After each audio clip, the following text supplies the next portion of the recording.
Bismillahirrahmanirrahim. Assalamualaikum warahmatullahi wabarakatuh.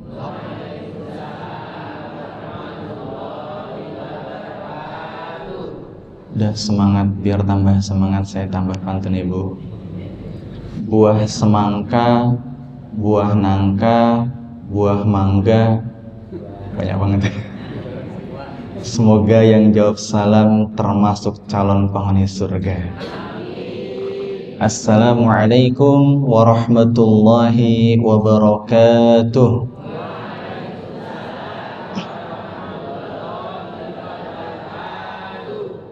Alhamdulillahi rabbil alamin. Alhamdulillahilladzi anzala as-sakinata fi qulubil mu'minin liyazdadu imanan ma'a imanihim. Walhamdulillahilladzi an'amana bi ni'matil iman wal islam wa bi ni'matil ukhuwah wa bi ni'matil hidayah. Wassalatu wassalamu ala nabiyyina Muhammad sallallahu alaihi wasallam wa ala alihi wa ashabihi ajma'in, amma ba'd. Faqala ta'ala fi kitabihil karim, a'udzu billahi minasy syaithanir rajim.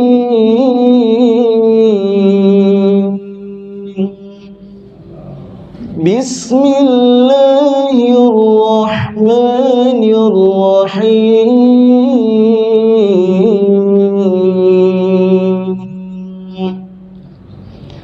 Wa idz qala rabbuka lil malaikati inni ja'ilun fil ardi khalifah. Qalu ataj'alu fiha man yufsidu fiha wa yasfiku ad-dima'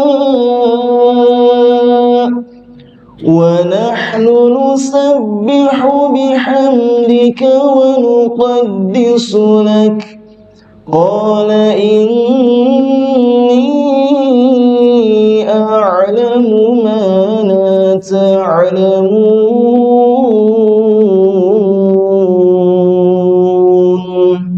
Al-ayah. Nggak ada yang kepanasan toh bu? Alhamdulillahirabbil alamin. Yang saya hormati Ketua Ta'mir Masjid Al-Kautsar, lurus nih?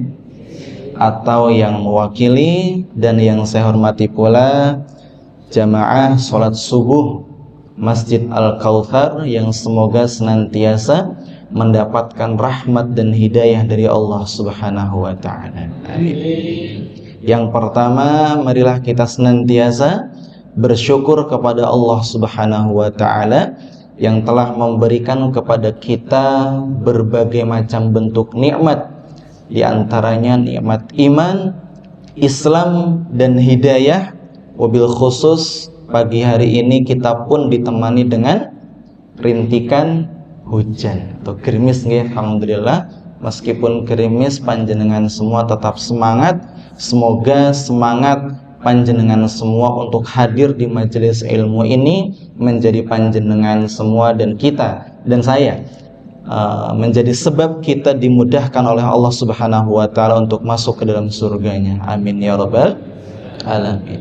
Dan kita bersyukur nih Bapak Ibu, kita diberikan kesadaran oleh Allah Subhanahu wa ta'ala dalam rangka apa? Dalam rangka untuk menunaikan salah satu kewajiban yang ternyata tidak sedikit umat Islam yang belum menyadarinya. Apa itu Ibu Bapak Ibu sekalian? Menuntut ilmu. Ternyata kewajiban dalam Islam itu tidak hanya sholat, terus ya? puasa, zakat, haji, dan beberapa kewajiban lain. Tidak hanya itu, tetapi dalam suatu kesempatan Nabi kita pernah bersabda, "Thalabul ilmi fardhatun ala kulli muslimin." Ternyata ada salah satu kewajiban juga yang perlu dilakukan oleh seorang muslim yang ternyata cukup banyak yang belum mengetahuinya. Apa itu? Menuntut ilmu. Dan ternyata menuntut ilmu ini menjadi kewajiban bagi setiap muslim dalam rangka apa? Menjalankan kehidupan yang Allah Subhanahu wa taala berikan kepadanya. Salawat serta salam semoga senantiasa tercurahkan kepada baginda Nabi Agung Muhammad sallallahu alaihi wasallam yang kita nantikan syafaatnya di yaumil akhir kelak nanti. Dan kita pun juga berharap nih Bapak Ibu, seperti nama masjid ini, Masjid Al-Kautsar ya.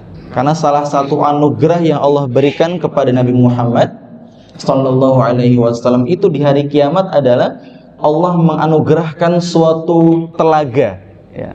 Telaga yang namanya Telaga Al-Kautsar ya. Telaga Al-Kautsar yang dimana yang diizinkan untuk meminumnya hanya orang-orang muslim yang setia, yang taat kepada Nabi kita Muhammad sallallahu alaihi wasallam tanpa melakukan perubahan dalam agama ya. Mudah-mudahan kita termasuk di antara mereka semua yang diizinkan oleh Allah untuk bisa menikmati Telaga Al-Kautsar itu.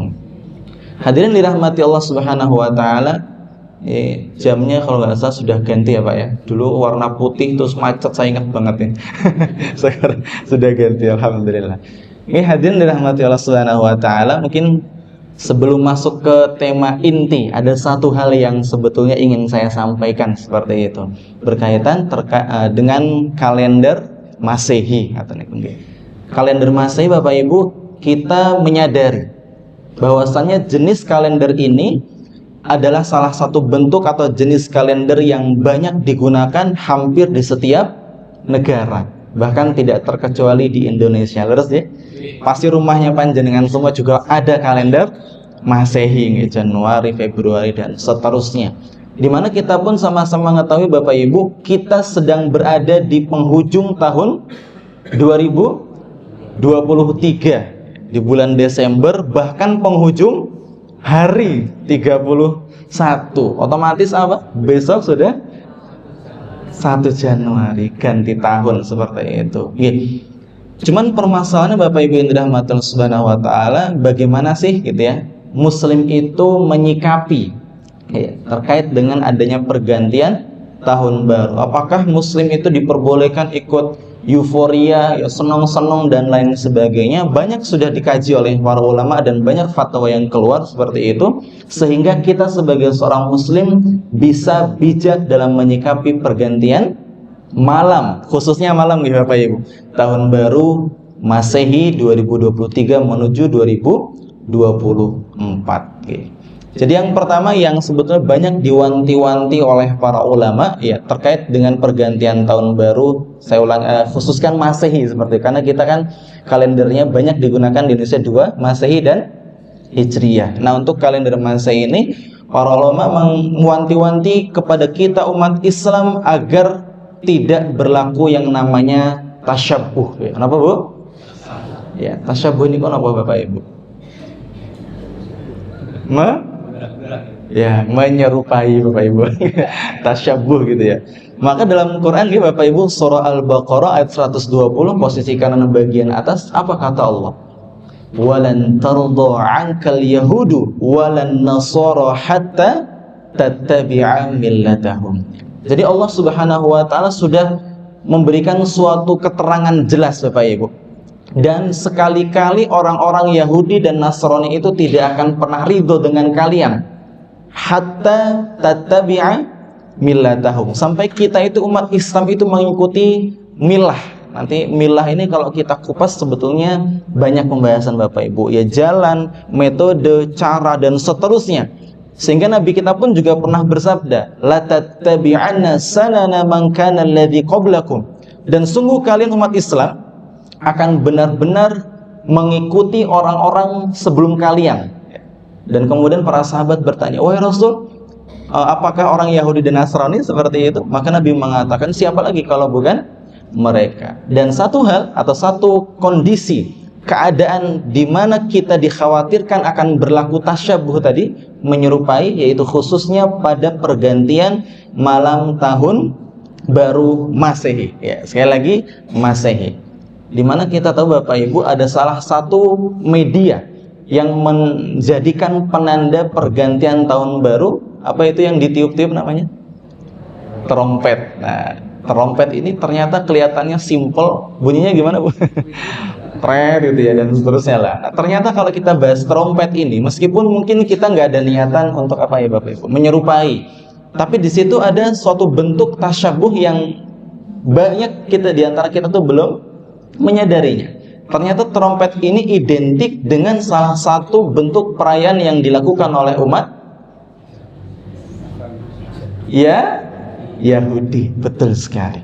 Orang-orang Yahudi ini lekat sekali Bapak Ibu dengan yang namanya trompet ya. Makanya kalau kita lihat apa namanya trompetnya orang Yahudi itu dulu dibuat dari tanduk ya. Tanduk hewan itu dimodifikasi sedemikian rupa sehingga bisa mengeluarkan suara. Nah, kemudian ada suatu kisah Bapak Ibu terkait dengan azan. Dulu ketika diperintahkan pelaksanaan sholat 5 waktu, itu azan belum ada. Belum ada petunjuk bagaimana caranya untuk menandakan waktu sholat telah tiba. Sehingga sebagian sahabat mengusulkan, wahai Rasul, bagaimana kalau seandainya kita juga menggunakan trompet sebagaimana orang-orang Yahudi? Ada sebagian sahabat lain mengusulkan, bagaimana ya kalau seandainya kita menggunakan lonceng sebagaimana orang-orang Nasrani seperti itu. Maka tidak selang lama Allah Subhanahu wa taala menurunkan petunjuk melalui mimpi beberapa sahabat di mana Allah mengajarkan tentang lafaz-lafaz azan. Lafaz-lafaz azan yang kemudian orang yang bermimpi itu diminta untuk mengajarkan kepada 2 orang muazin. Sinten mawon Bapak Ibu? Satu, Bilal bin Rabah, yang kedua. Nah, ternyata muazin di zaman Nabi itu ada 2. Yang pertama Bilal, ini kita sudah pasti mengenal. Yang kedua adalah Abdullah bin Umi Maktum. Ya, jadi ada 2 muazin dan ternyata kalau subuh itu terjadi 2 azan. Ya, azan pertama dikumandangkan oleh Bilal bin Rabah, ini menandakan ya, menjelang subuh, tapi belum subuh fajar yang kadzib seperti itu. Nah, yang kedua adalah Abdullah bin Umi Maktum, beliau mengumandangkan azan subuh ketika tiba waktu fajar sodik. Nah, jadi ada seperti ini. Nah, tadi yang pertama trompet ya Bapak Ibu, yang kedua adalah mohon maaf kembang api seperti itu. Kan kita lihat pasti di seluruh dunia ya, bahkan kalau kita lihat video-video tayangan dan seterusnya, kalau ada tahun baru pasti kembang api ya, sampai mewah, megah dan seterusnya, luar biasa. Nah, ini kembang api ini mohon maaf itu sebetulnya cukup lekat ya, dengan salah satu bentuk perayaan yang dilakukan oleh umat Majusi. Apa itu umat Majusi Bapak Ibu? Orang-orang yang menyembah api. Betul. Jadi api itu benar-benar sangat diagungkan oleh orang-orang Majusi. Makanya trompet, terus apa lagi nih? Kembang api, dan sebetulnya masih banyak ya pembahasannya, tapi waktunya kita gunakan untuk tema seperti itu. Ya, ini perlu kita pertimbangkan lagi gitu ya. Apalagi mungkin kita mengadakan pesta yang besar sampai pesan makanan jumlahnya sangat banyak, akhirnya terbuang sia-sia. Ini termasuk perilaku tabdzir. Apa itu tabdzir Bapak Ibu? Boros. Dan masih banyak lagi kemungkaran-kemungkaran yang perlu kita waspadai, khususnya terjadi di kalangan anak muda. Ini saya lihat ada beberapa anak muda luar biasa nih, semoga dijaga oleh Allah Subhanahu wa taala seperti itu. Karena kemungkaran yang terjadi khususnya di malam tahun baru pada anak muda ini banyak nih Bapak Ibu. Ada pesta minuman keras ya, narkoba, judi dan lain sebagainya, bahkan sampai free sex gitu kan. Banyak data yang menunjukkan terjadi peningkatan penggunaan alat kontrasepsi khususnya di kalangan remaja itu terjadi pada malam tahun baru. Ini perlu kita jaga Bapak Ibu, khususnya untuk keluarga kita seperti itu. Oke, hadirin dirahmati Allah Subhanahu wa taala. Masuk ke tema ya. Ada yang tahu tema kita pagi hari ini apa Bapak Ibu? Pemimpin dalam Islam. Betul sekali. Pas saya tanya panitia, Bu siapa saya lupa itu. Bu Rahma atau Bu Rahmi ya. Oke. Bu Rahma, jadi saya tanya, kira-kira temanya apa Bu? Seperti itu. Ternyata diminta pemimpin dalam Islam. Padahal saya pengen ngasih tema itu meninggal husnul khotimah itu. Tapi ternyata kok kebetulan mintanya pemimpin dalam Islam seperti itu. Oke. Karena memang tidak lama lagi Bapak Ibu, kita akan masuk ke dalam salah satu bentuk pesta demokrasinya Indonesia, di antaranya pelaksanaan pemilu, memilih pemimpin, memilih presiden. Tanggal berapa Bapak Ibu? 14 Februari. Oke, Masya Allah, berarti kurang lebih 2 bulan, ya 1,5 bulan. Oke, tidak lama lagi. Oke Bapak Ibu, terkait dengan pemilu seperti itu, kita akan sedikit kupas gitu ya, karena umat Islam ini nyuwun sewu dalam hal ini terbagi menjadi beberapa golongan. Apa maknanya? Ada sebagian muslim yang tidak mau ikut tidak mau ikut campur dalam permasalahan pemilu.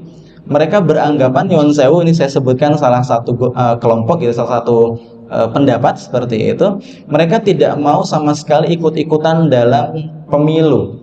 Ya, apa enggak asumsi mereka atau alasan mereka? Mereka beranggapan sistem pemilihan pemimpin itu sebetulnya tidak dilakukan dengan cara pemilu. Pernah dengar ya Bapak Ibu? Ya, akhirnya apa? Mereka melakukan yang namanya golput. Ya, golput, apa arti golput itu Bapak Ibu? Golongan putih tidak ikut memilih seperti itu. Nah, mereka beranggapan pemimpin itu dipilih tidak dilakukan dengan cara pemilu seperti itu, tapi dilakukan dengan cara syuro, sebagaimana disebutkan beberapa ayat dalam Al-Quran, dan hadis-hadis pun juga demikian. Ada yang seperti itu.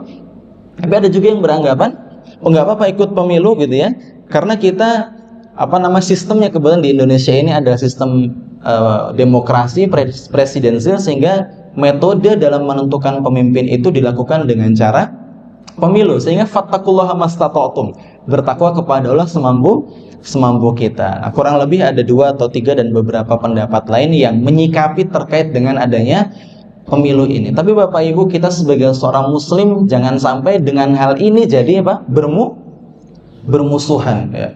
Ada yang nggak memilih, ya kita hargai, tasamuh gitu ya, toleransi. Ya monggo pendapatnya silakan, yang milih pun juga silahkan. Yang pasti kita sama-sama berharap Indonesia ini dipimpin oleh pemimpin yang baik, betul? Seperti itu. Artinya dengan metode tadi ya kita tasamuh seperti itu. Oke, Bapak Ibu yang dirahmati Allah Subhanahu wa taala, dalam ayat Al-Baqarah yang tadi sudah saya bacakan dalam surah 30 posisi kiri bagian atas, di situ Allah Subhanahu wa taala sudah mengatakan, dan ingatlah ketika Tuhanmu berfirman kepada para malaikat, inni ja'ilun fil ardi khalifah, sesungguhnya aku akan menjadikan atau menciptakan seorang khalifah di muka bumi ini Bapak Ibu. Nah, kemudian apa jawaban malaikat? Qalu ataj'alu fiha may yufsidu fiha wa yasfikud dima. Ya Allah, apakah engkau akan menciptakan satu makhluk di mana makhluk itu akan melakukan yang namanya pertumpahan darah ya, dan permusuhan dan peperangan dan seterusnya, berbagai bentuk kezaliman-kezaliman yang terjadi. Nah, kemudian para ulama Bapak Ibu menafsirkan kenapa malaikat itu merespon dengan jawaban seperti itu. Ada sebagian ulama menafsirkan yang pertama, para malaikat melihat bagaimana jin ya, jadi jin itu Bapak Ibu itu sudah lama menempati bumi ini sebelum manusia. Nah, ternyata jin itu Bapak Ibu itu mereka suka melakukan yang namanya pertumpahan darah, perang itu juga suka dilakukan oleh kaum jin. Ada juga ulama yang berpendapat, kenapa malaikat kok tahu tentang manusia yang suka melakukan pertumpahan darah, permusuhan dan lain sebagainya? Karena dikasih tahu oleh Allah, manusia itu nanti seperti ini. Makanya Allah kemudian mengatakan, qala inni a'lamu ma la ta'lamun, aku mengetahui sesuatu yang tidak kalian ketahui. Hadirin dirahmati Allah Subhanahu wa taala, berkaitan dengan pemimpin. Seberapa penting sih pemimpin dalam Islam ini? Ya. Ternyata Islam memandang kepemimpinan merupakan salah satu sesuatu yang sangat krusial, penting. Makanya maksud Bapak Ibu, ketika Rasulullah SAW meninggal, apa yang kemudian segera untuk diurus? pergantian pemimpin khalifah ketika itu. Ya, meskipun ketika itu ada sedikit konflik nggih, di mana orang-orang Ansor ketika Rasul meninggal itu langsung mengangkat sinten Sa'ad bin Ubadah ya, menjadi seorang khalifah umat Islam ketika itu, yang kemudian para sahabat Nabi Muhajirin itu mendengar berita itu dan kemudian mereka meninggalkan kepengurusan Rasulullah sementara untuk menuju ke Thaqifah Bani Sa'idah. Ya, di sana kemudian ya para sahabat diantaranya ada Umar bin Khattab, Abu Bakar, Abu Ubaidah dan beberapa sahabat lain merespon kejadian itu dan kemudian berdiskusi, yang kemudian awalnya umat Islam Abu Bakar itu menunjuk Umar bin Khattab atau Abu Ubaidah bin Jarrah. Ternyata umat Islam kemudian bersepakat yang menggantikan khalifah atau menggantikan Nabi ketika itu adalah Abu Bakar As-Siddiq dan seterusnya. Contoh lain lagi Bapak Ibu, pemimpin dalam Islam itu sangat penting. Contohnya dalam skup kecil suatu negara, apa itu? Rumah tangga. Yang saya Bapak Ibu yang dirahmati Allah Subhanahu wa taala. Bapak Ibu dulu sebelum menikah apakah punya kriteria pasangan yang ingin dinikahinya? Punya, Pak? Punya, Bu?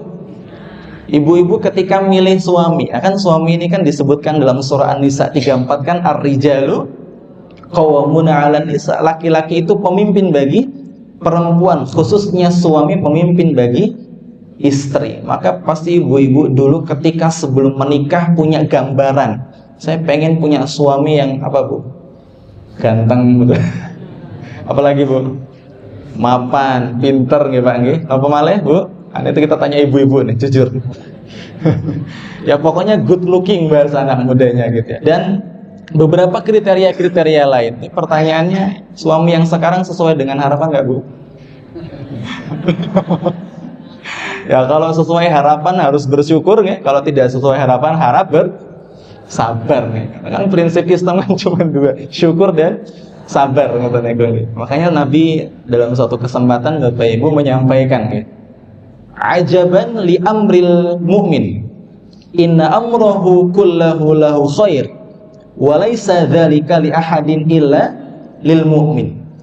In asabathu sarra'u syakara fakana khairul lah, wa in asabathu dharra'u sabara fakana khairul lah. Jadi Nabi kita pernah bersabda Bapak Ibu, sungguh menakjubkan perkara seorang mukmin. Sesungguhnya pada setiap yang terjadi pada seorang mukmin itu menjadi sebab dia mendapatkan kebaikan, dan ini khusus hanya terjadi bagi seorang mukmin.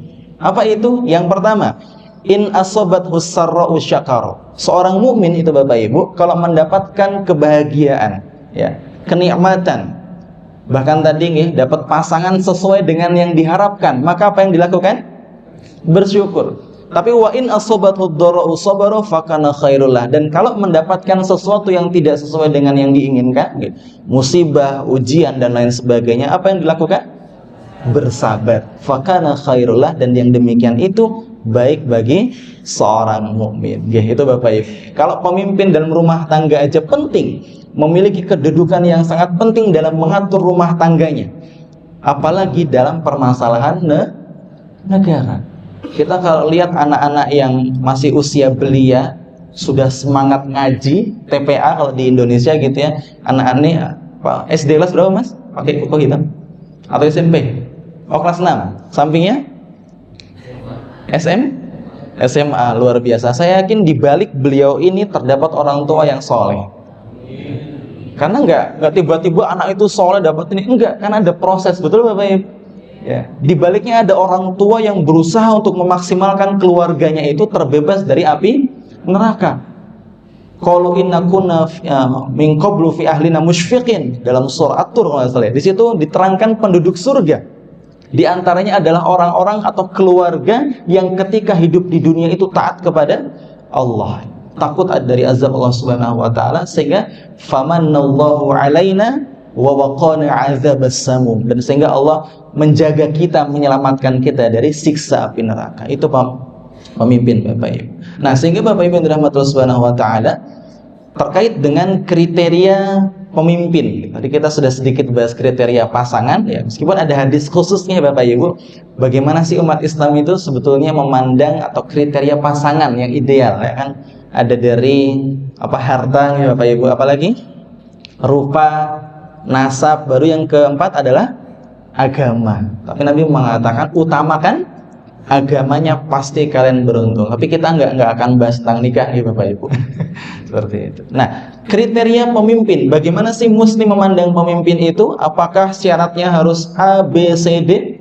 Dan ternyata syarat pertama seorang pemimpin itu wajib beragama Islam. Ini prinsip yang nggak boleh diganggu gugat bagi seorang Muslim. Ketika memilih pemimpin itu wajib beragama Islam. Islam Bapak Ibu, saya ingat jadi suatu hadis ya, hadis Jibril kita mendengar menyebutnya. Suatu ketika malaikat Jibril alaihissalam menyamar menjadi seorang manusia.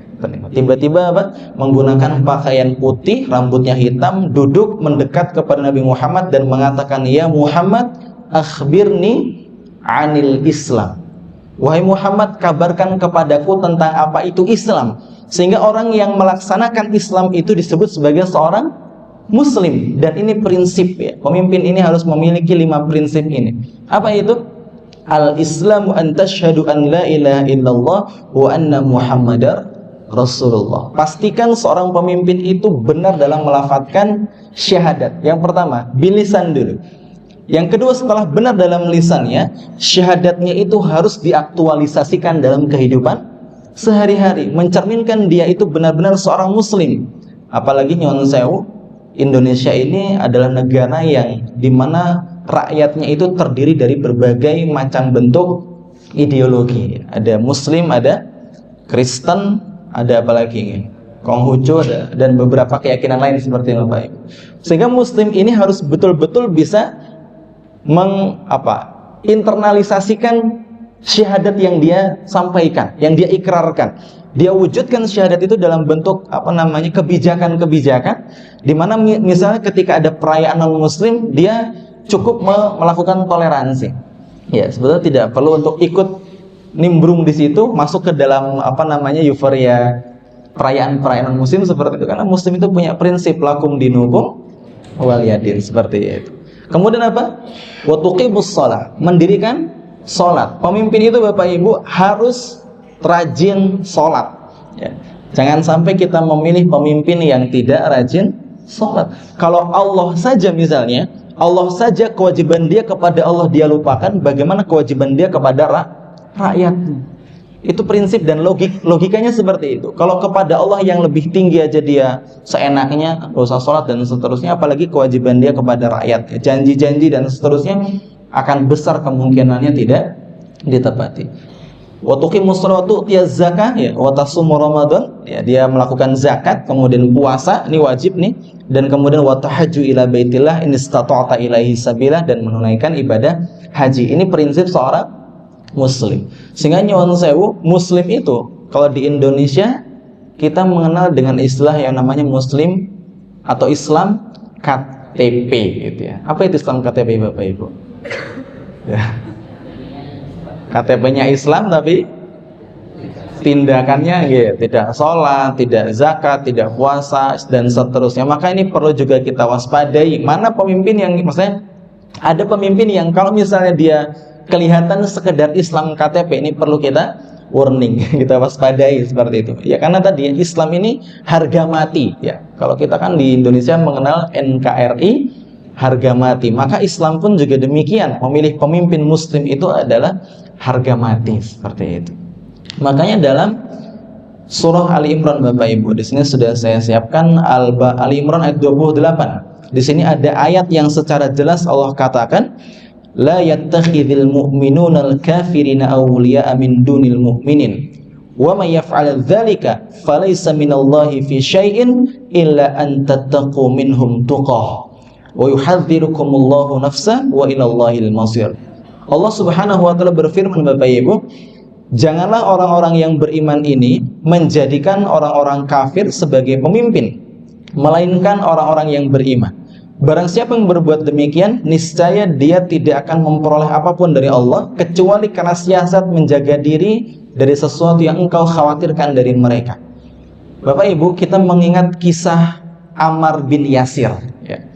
Di mana Ammar bin Yasir ini punya seorang ayah yang bernama Yasir, punya ibu namanya Sumayyah, betul sekali. Dan ternyata keluarga Ammar bin Yasir ini, Bapak Ibu, mereka masuk ke dalam Islam pada awal-awal keislaman, ya. Dan sehingga ternyata keluarga Ammar bin Yasir ini mendapatkan suatu tindakan penyiksaan yang kejam, ya, khususnya dilakukan oleh Abu Jahal. Dimana kemudian pertama Sumayyah, ibunya Ammar bin Yasir ini tiba-tiba dibunuh oleh Abu Jahal dengan cara yang kejam. Dimana kita tahu ya, kalau kita pernah lihat kambing guling Bapak Ibu ya, ditusuk dari bawah sampai atas, seperti itulah yang dilakukan oleh Abu Jahal kepada Sumayyah. Nah, nauzubillahimin dzalik. Dan ternyata Sumayyah ini Bapak Ibu dicatat sebagai wanita pertama yang syahid dalam Islam, yang gugur, yang insya Allah akan memperoleh, ya, syafaat dari Nabi kita Muhammad SAW dan dijamin dan masuk ke dalam surga karena tadi syahid seperti itu. Nah, kemudian ayahnya Yasir ternyata tidak lama kemudian meninggal dunia, dan kemudian Ammar ini Bapak Ibu disiksa oleh Abu Jahal, ya, diantaranya disebutkan dengan ditempelkan besi panas, ya, dalam tubuhnya, dipaksa untuk mengatakan Muhammad seorang pembohong, pendusta, seperti itu. Sampai berkali-kali nih Bapak Ibu, terus-terusan sampai akhirnya nggak tahan gitu karena sakitnya luar biasa. Akhirnya terpaksa. Sekali lagi terpaksa, darurat, dan mengatakan Muhammad adalah pembohong atau pendusta, sehingga dia taat kepada Abu Jahal ketika itu. Nah, ini yang dimaksud dengan atau dari ayat ini, kecuali terpaksa, ya. Sedangkan hatinya tetap tenang dengan keimanan. Ini perlu kita perhatikan. Yang kedua dalam surah Al-Maidah Bapak Ibu. Al-Maidah ayat 57 Allah mengatakan, ya ayyuhalladzina amanu la tattakhidul ladzina takhudhu dinakum huzwan wa la'iban minal ladzina utul kitaba min qablikum wal kuffara awliya wattaqullaha in kuntum mu'minin. Wahai orang-orang yang beriman, janganlah engkau menjadikan pemimpinmu orang-orang yang membuat agamamu menjadi bahan ejekan dan permainan, yaitu di antara orang-orang yang telah diberi kitab sebelummu dan orang-orang kafir, yaitu musyrik, dan bertakwalah kepada Allah jika engkau orang yang beriman. Bapak Ibu, berkaitan dengan ini, belum begitu lama lah seperti itu ya. Kita ketika itu dihebohkan dengan berita-berita persekusi ulama. Ya. Dulu kita pernah dihebohkan dengan ustadz-ustadz dibunuh ya Bapak Ibu ya. Disiksa, lagi azan tiba-tiba dipukul sama orang, lagi jalan mau ke masjid tiba-tiba diikutin orang dan ditikam. Ternyata ketika dibawa ke kepolisian, pelakunya ditetapkan sebagai orang gila. Pernah nggak, masih ingat Bapak Ibu ya? Dulu kita sempat seperti itu, sehingga beberapa ustadz itu ya banyak yang khawatir. Banyak yang khawatir mereka terancam keselamatannya seperti itu. Dan ini ternyata salah satu faktornya adalah pemimpin yang menjadikan agama itu sebagai bahan candaan, gurauan, dan seterusnya. Belum lagi ada kebijakan misalnya di suatu tempat, kebijakan-kebijakan yang sengaja menyudutkan umat Islam, dan ini perlu kita waspadai. Dalam surah An-Nisa 138-139 di sini Allah katakan, Basyiril munafiqina bi anna lahum 'adzaban alima alladzina yattakhiduna al-kafirina awliya'a min dunil mu'minin ayabtaghuna 'indahumul 'izzata fa innal 'izzata lillahi jami'a. Kabarkan, mohon maaf Bapak Ibu, ayat ini cukup keras lah kalau kita bahasakan ya. Kabarkan kepada orang-orang munafik bahwa mereka akan mendapatkan siksaan yang pedih.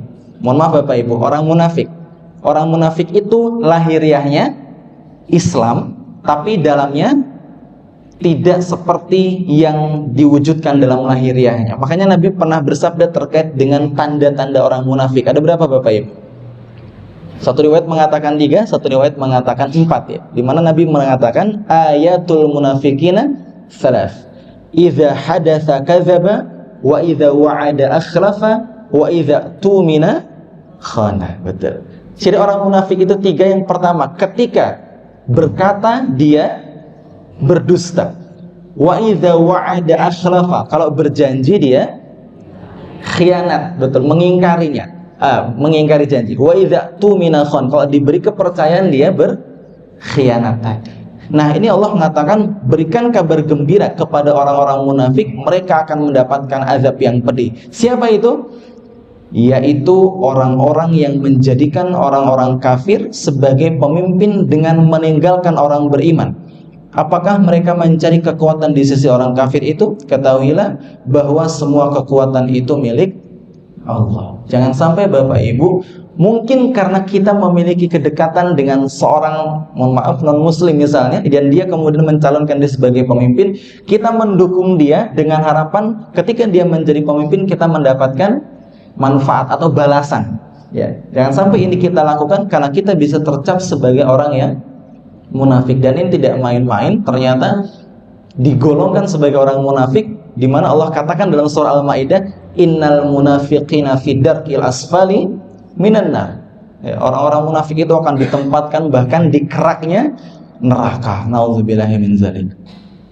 Ya, kemudian kita mengingat kisah Muslim di Uighur ya Bapak Ibu. Dulu sempat kita juga hebohkan dengan bagaimana saudara kita di Cina, wilayah Cina, mendapatkan banyak siksaan, kemudian pokoknya tindakan-tindakan kejam dari pemerintah setempat, yang kemudian terjadi kekerasan, bahkan pembunuhan, bahkan pelecehan seksual, bahkan pemaksaan doktrinasi dan seterusnya terjadi pada saudara kita Muslim di Uighur Cina. Kemudian yang baru-baru ini di Rohingya, betul Bapak Ibu ya? Kita lihat Rohingya ke sana kemari bingung nyari tempat tinggal seperti itu ya, terlepas dari berita-berita yang sampai kepada kita gitu ya, terkait dengan akhlak mereka dan seterusnya. Tapi setidaknya mereka itu menjadi salah satu contoh gambaran Bapak Ibu, di mana pemimpin itu, kalau dia itu pemimpinnya bukan muslim, maka besar potensinya akan berlaku zolim ya, akan berlaku tidak adil, khususnya kepada orang Islam, di mana orang Islam itu sebetulnya ya, banyak tidak disukai oleh orang-orang tadi, Nasrani dan Yahudi seperti itu. Syarat pertama tadi muslim, dan syarat yang kedua Bapak Ibu yaitu bertakwa. Apa arti takwa Bapak Ibu? Ada yang tahu? Taat, betul sekali. Dalam suatu ketika Bapak Ibu, Nabi pernah bersabda kepada seorang pemuda, ya ghulam, inni u'allimuka kalimat, ihfazillaha yahfazka, ihfazillaha tajidhu tujahaka. Wahai anak muda, aku akan mengajarkan beberapa perkara kepada engkau. Apa itu yang pertama? Ihfazillaha yahfazka. Jagalah Allah, niscaya dia akan menjaga. Apa maknanya? Menjaga perintah Allah Subhanahu wa ta'ala. Sholat, ya puasa, ya zakat, berkata yang baik dan seterusnya. Wa ihfazillaha tajidhu tujahaka, dan jagalah larangan Allah ya.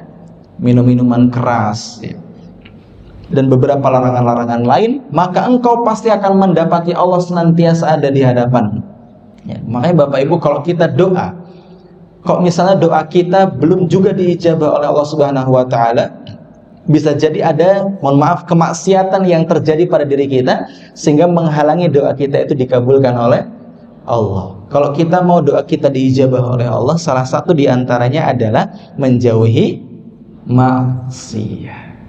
Kemudian Allah Subhanahu wa ta'ala pun juga berfirman dalam surah Al-A'raf ayat 96. Apa kata Allah?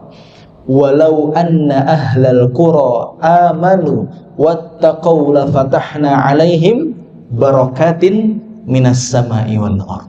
Dan kalau seandainya penduduk suatu negeri itu beriman dan bertakwa, maka apa janji Allah? La fatahna alaihim, pasti akan kami buka kepada mereka barokah. Barokah minas sama'i wal ardh, keberkahan dari langit dan juga dari bumi. Maka Bapak Ibu, penduduk suatu negeri, bagaimana mereka itu bisa bertakwa ya? Ternyata salah satu sebab penduduk negeri itu bertakwa adalah memiliki pemimpin yang bertakwa juga.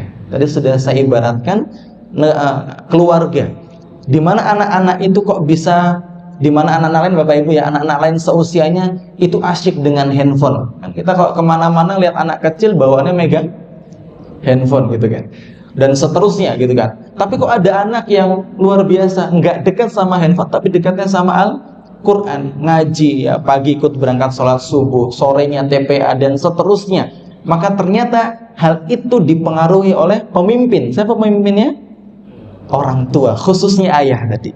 Maka memiliki ayah yang baik, ayah yang soleh, yang bertakwa, orang tua yang soleh, maka akan memberikan pengaruh kepada keluarganya, seperti itu.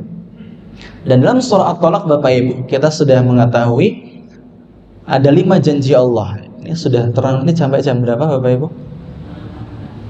Jam 8 kayaknya. Jam maksimal jam 6 gitu Bapak Ibu.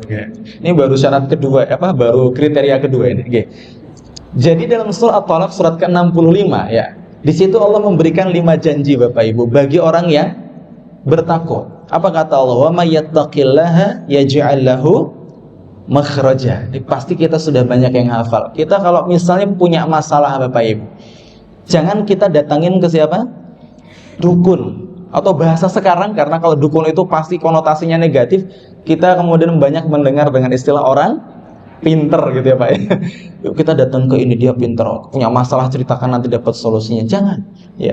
Karena apa? Dibalik mereka kok bisa memberikan solusi, ternyata mereka itu meminta bantuan kepada jin ya, kalau bisa kita katakan syaitan. Dalam surah ke-72 surah Al-Jin ya, ayat 6 atau 7 saya agak lupa. Wa annahu kana rijalun minal ins ya'udzuna birijalin minal jin fazaduhum rahaqa. Jadi ada umat manusia, laki-laki manusia ini meminta bantuan kepada laki-laki dari golongan jin. Itulah mbah dukun seperti itu ya. Kalau sekarang ya orang pintar seperti itu. Mereka itu minta bantuan kepada jin. Maka kata Allah fazaduhum rahaqa. Mereka itu bertambah kekufurannya kepada Allah, bertambah rasa jaraknya jauh dari Allah Subhanahu wa taala, menambah jauh ya. Maka jangan sampai kita kalau punya masalah kita datangin orang pintar. Solusinya apa? Bertakwa kepada Allah. Betapa banyak Bapak Ibu ya kisah-kisah yang menyebutkan ketika ada orang punya masalah dia berusaha mendekatkan diri kepada Allah. Tiba-tiba apa yang terjadi Bapak Ibu? Ada jalan keluar, itu pasti. Itu yang pertama, wa may yattaqillaha yaj'al lahu makhraja. Yang kedua, wa yarzuqhu min haitsu la yahtasib. Allah akan berikan rezeki dari arah yang tidak disangka. Percayalah Bapak Ibu, karena ada suatu kisah luar biasa. Ketika itu Nabi Muhammad SAW masuk ke dalam masjid ya.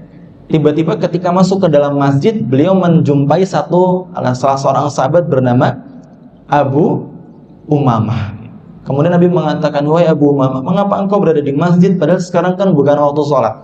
Akhirnya Abu Umamah mengatakan, ya Rasul, saya sedang dilanda kegelisahan ya. Saya sedang terlilit hutang. Saya sedang punya hutang yang sangat banyak sehingga saya bingung mau bagaimana. Akhirnya kerjaannya hanya doa sama Allah gitu ya.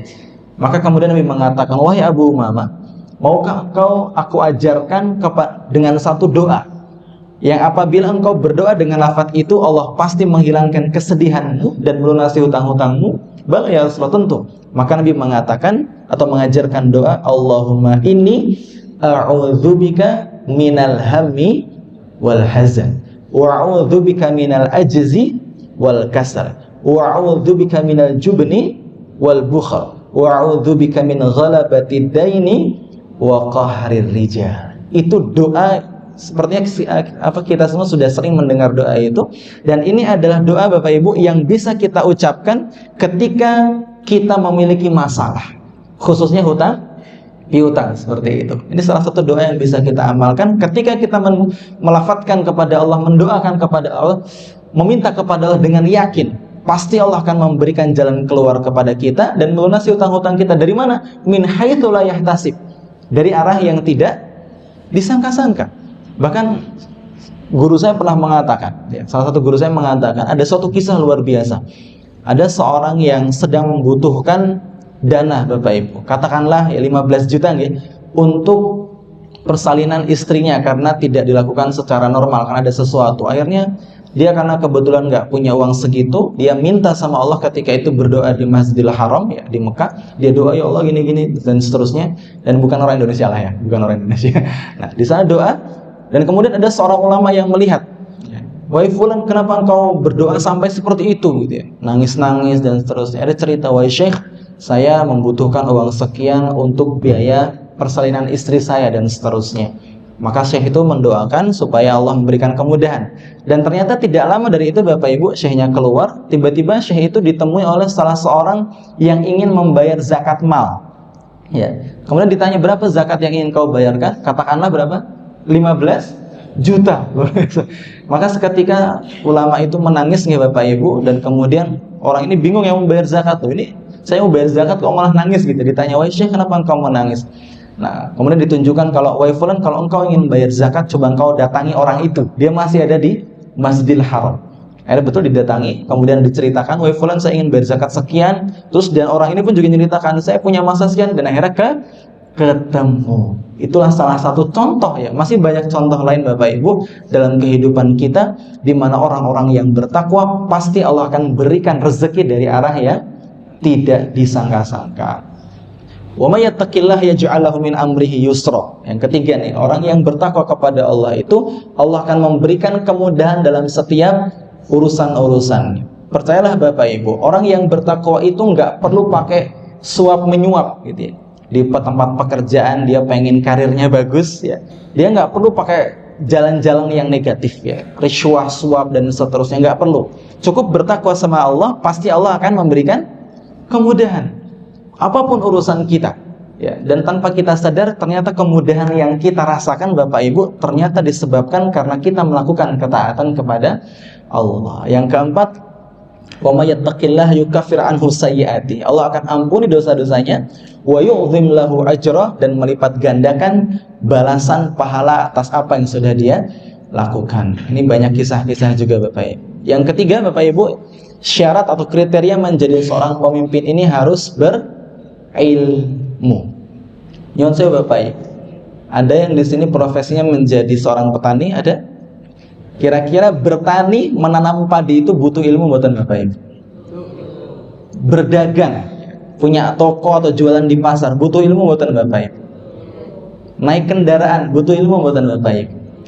Butuh ilmu. Hal yang sederhana saja membutuhkan ilmu, wabil khusus ketika mengurus suatu wilayah yang besar yang kita sebut dengan istilah negara tadi, pasti pemimpinnya harus berilmu ya. Makanya kalau kita misalnya ada suatu wilayah punya pemimpin yang nggak berilmu ya, dia bisa saja mudah dibodohi oleh negara lain seperti itu, yang dimana kemudian dengan keterbatasan dia, kecerdasan dia yang terbatas, akhirnya berdampak kepada rakyatnya.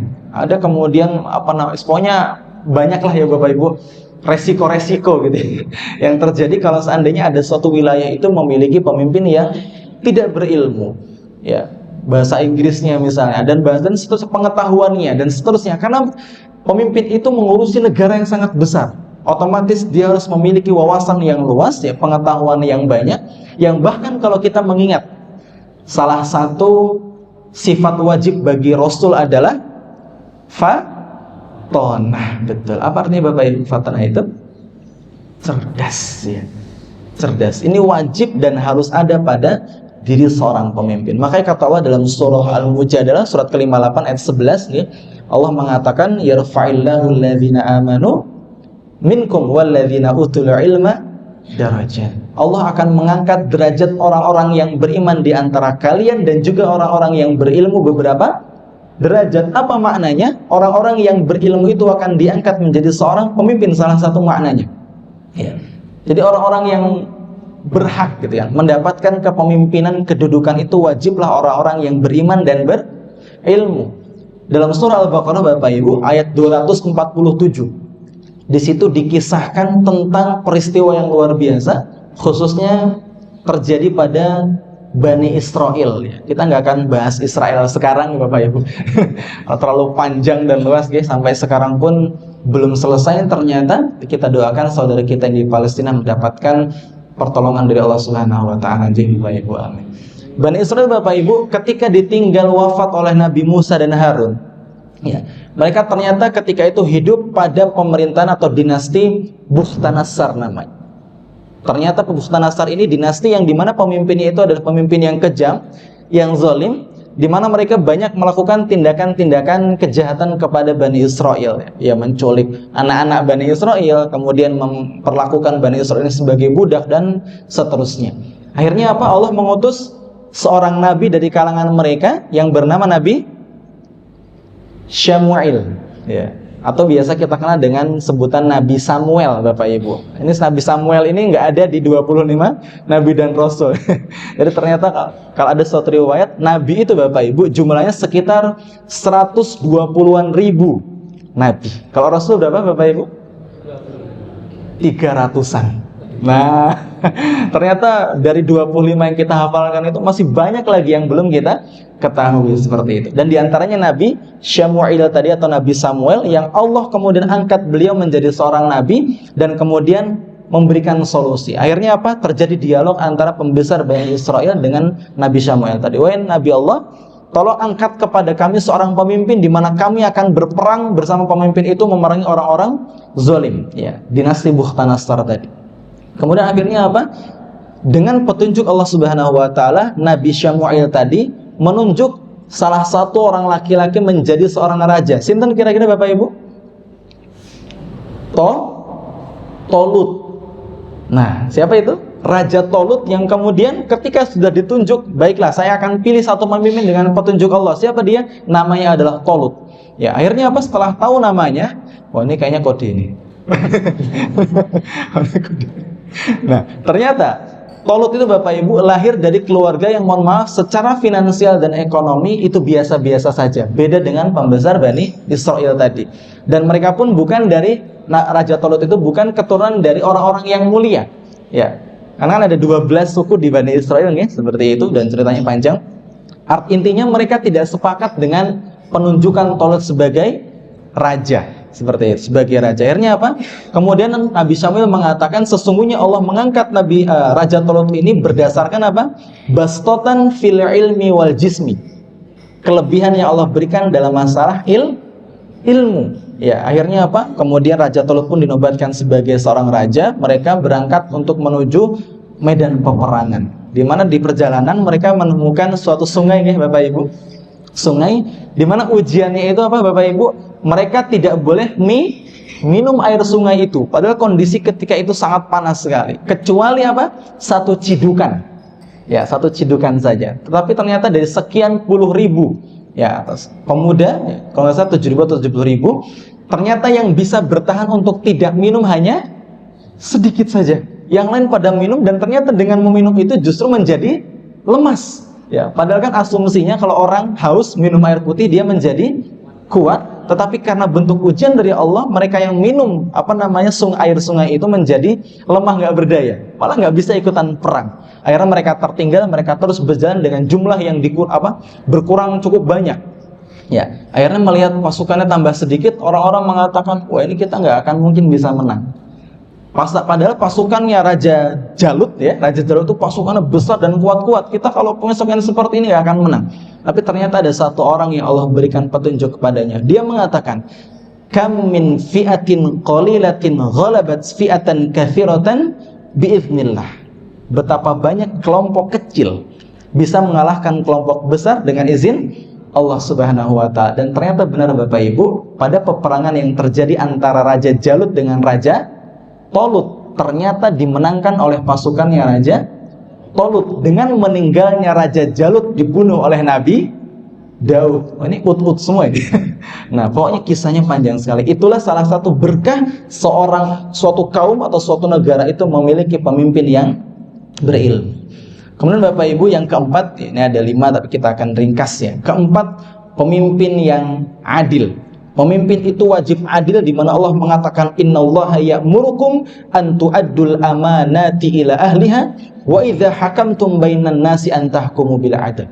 Jadi kalau misal kalian gitu ya, kalian itu Allah memerintahkan kepada kalian untuk menunaikan amanah ya. Kalau kita bicara amanah ini panjang, bahkan kepemimpinan itu termasuk amanah. Wa idza hakamtum bainan nasi an tahkumu bil adl. Kalau kalian menghukumi manusia atau menjadi hakim di antara manusia, maka wajib bagi kalian untuk berlaku adil. Seperti itu. Adil itu apa Bapak Ibu? Seimbang. Tidak membedakan antara satu dengan yang lainnya. Ada kisah menarik Bapak Ibu di zaman Nabi. Ada seorang wanita dari kalangan Bani Makhzum. Bani Makhzum itu adalah suatu istilahnya adalah terah gitu ya. Kalau di Jawa ini terah ya, yang tinggi, mulia, dimuliakan di sana. Bani Makhzum ketika itu ada salah satu perempuan dari kalangan Bani Makhzum itu ketahuan mencuri, di mana batasan mencurinya itu sudah diharuskan orang yang mencuri itu untuk dipotong tangannya. Akhirnya apa? Pembesar Bani Makhzum itu khawatir gitu ya. Akhirnya mereka berdiskusi, kira-kira siapa yang mau melobi Rasulullah, ketemu dengan Rasulullah untuk meringankan hukumannya. Akhirnya mereka mengusulkan Usamah bin Zaid. Coba utus Usamah bin Zaid menemui Nabi untuk minta keringan. Akhirnya betul Bapak Ibu, Usamah bin Zaid menemui Nabi, dan kemudian mengatakan wahai Rasulullah, dan seterusnya minta keringanan, intinya supaya Bani Makhzum ini, perempuannya ini tidak dihukum seperti itu. Maka Nabi marah dan mengatakan, apakah engkau akan memberikan syafaat terhadap hukum yang akan Allah tegakkan? Dan kemudian Nabi mengucapkan satu statement yang luar biasa Bapak Ibu. Apa itu? Demi Allah, lau kana Fatimah binta Muhammad saraqat laqata'tu yadaha. Demi Allah, kalau seandainya Fatimah binti Muhammad, siapa Fatimah itu Bapak Ibu? Anaknya Rasulullah. Saraqat, mencuri, apa kata Nabi? Laqata'tu yadaha, pasti akan aku potong juga tangannya. Ini luar biasa. Ini menunjukkan keadilan yang dimiliki oleh seorang pemimpin, enggak pandang bulu. Mentang-mentang kalau ada orang melakukan tindakan kriminal, entah korupsi, dari kubunya dia selamatkan. Tapi kalau misalnya ada dari kubu yang lain atau kelompok yang berbeda dengan kelompok yang dia miliki, dia akan melakukan hukuman. Nah, ini nggak diperbolehkan seperti itu, karena mencederai keadilan. Kita juga tahu pernah dengar kisahnya seorang baying ya Bapak Ibu, yang ada pada masa kerajaan Nabi Sulaiman, di mana Nabi itu mau dibelah dua, kan itu ceritanya panjang seperti itu. Yang terakhir Bapak Ibu, kriteria pemimpin yang baik adalah berakhlak mulia. Pemimpin ini wajib berakhlak mulia, sebagaimana Allah katakan dalam surah Al-Imran 159, fabima rahmatin minallahi lintalahum walau kunta faddan ghalidhal qalbi lan faddu min haulik, ya, ila akhiril ayat. Jadi sebabkan rahmat Allah engkau berlaku lemah lembut. Artinya apa? Akhlakul karimah. Laqad kana lakum fi rasulillahi uswatun hasanah. Pemimpin itu harus memiliki akhlakul karimah sebagai uswatun hasanah, suri tauladan yang baik. Jangan sampai pemimpin dikit-dikit marah, ya. Ada sesuatu yang nggak sesuai dengan yang diinginkannya, tiba-tiba marah, gebrak meja dan lain sebagainya. Jangan. Kalau Nabi seperti itu, kata Allah dalam surah Al-Imran tadi, kau berlaku keras lagi berhati kasar, maka pasti mereka akan menjauhkan diri dari engkau.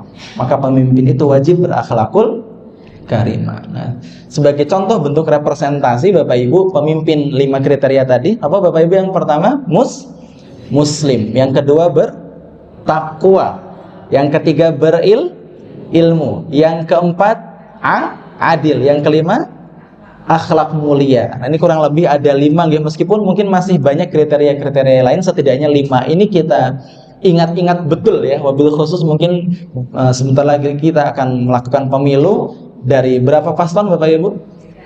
3 ya? Saya kira 5 ya. 3 paslon. Nah, monggolah kira-kira yang paling kriteria sesuai dengan kriteria itu yang mana? Gak usah kita sebutkan ya. Di sini saya nggak akan kampanye karena pengajian bukan ladangnya kampanye seperti itu. Oke, intinya itu tadi. Dan representasi Bapak Ibu nanti monggo bisa mendalami kisah tadi ya, Umar bin Abdul Aziz dan juga Harun Ar-Rasyid ya. Di mana Khalifah Umar bin Abdul Aziz ini menjadi salah satu khalifah ke-8 ya kalau tidak salah di masa pemerintahan dinasti Umayyah.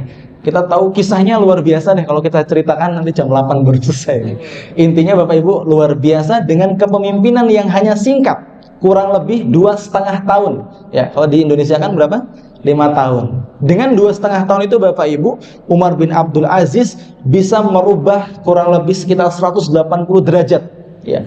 Yang awalnya kurang baik menjadi sangat baik sekali, dan bahkan disebutkan oleh sejarawan pada masa pemerintahan Umar bin Abdul Aziz ini itu hampir sulit ditemui orang-orang yang miskin. Hampir sulit sekali, sampai mau ngasih sedekah ke siapa kayak gitu ya. Saking adilnya Umar bin Abdul Aziz, bertakwa kepada Allah. Dan siapa Umar bin Abdul Aziz ini? Ternyata beliau adalah cucunya Umar bin Khattab. Ya, kisahnya juga panjang. Dan ada kisah-kisah lain juga. Dan Harun ar-Rasyid Bapak Ibu sebagai khalifah kelima pada dinasti Abbasiyah, kan dinasti itu ada kurang lebih tiga ya, Umayyah, Abbasiyah, dan Utsmaniyah. Meskipun nanti ada Mughal dan seterusnya, itu banyak pembahasannya. Dan setidaknya dua khalifah ini Bapak Ibu menjadi bukti di mana ketika ada pemimpin yang beriman kepada Allah, pemimpin itu muslim, dia adil, dia berilmu dan juga berakhlak mulia, akan memberikan dampak positif kepada rakyatnya. Demi Allah, pasti seperti itu kejadiannya. Karena sudah menjadi suatu ketentuan, ketika Allah membentuk atau menjadikan satu negara itu memiliki pemimpin yang baik, maka Allah akan juga memperbaiki kondisi rakyatnya. Dan kita berharap Bapak Ibu, kita mendapatkan pemimpin yang solih, pemimpin yang bertakwa kepada Allah Subhanahu wa taala, yang mementingkan rakyatnya, tidak hanya mementingkan diri sendiri maupun kelompoknya, tetapi mementingkan kebaikan bersama. Mungkin demikian yang dapat saya sampaikan. Kurang lebihnya saya mohon maaf. Wassalamualaikum warahmatullahi wabarakatuh.